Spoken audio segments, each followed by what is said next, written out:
go watch the latest episode of Piers Morgan Uncensored, where he talks to Zahi Hawass, and he has Jimmy of Bright Insight and Dan of Dunking on with him to ask a few questions.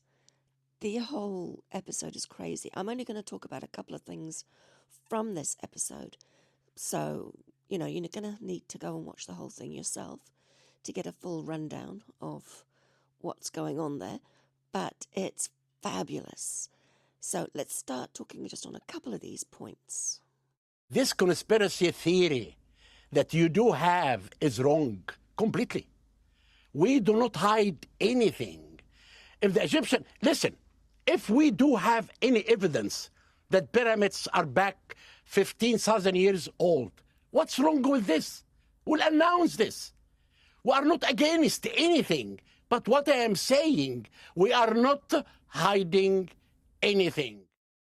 Much as I would love to believe what he says, there are too many examples of when things have been hidden, like the project that happened at Hawira for the Lost Labyrinth, and how everyone was told that it was a matter of national security and they couldn't say what they'd been finding at Hawira, and things like that. It's possible that there's good reasons for this, but it's just not true.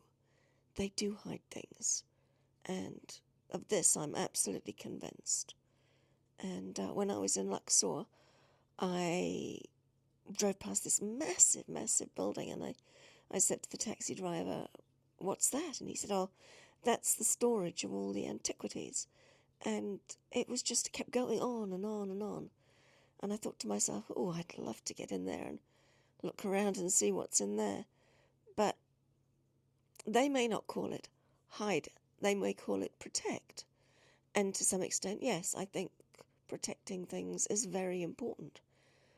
But there are things like the project at Hawira that people really want to know about. And I've even struggled to find information on artifacts that I know are real. I know that they're supposed to be at the museum, in the old museum in Cairo, but I can't find anything. It's not in the museum. It must be, in storage at the museum, but it's this sort of thing that makes people believe that they're hiding things. The next thing I want to talk about from the interview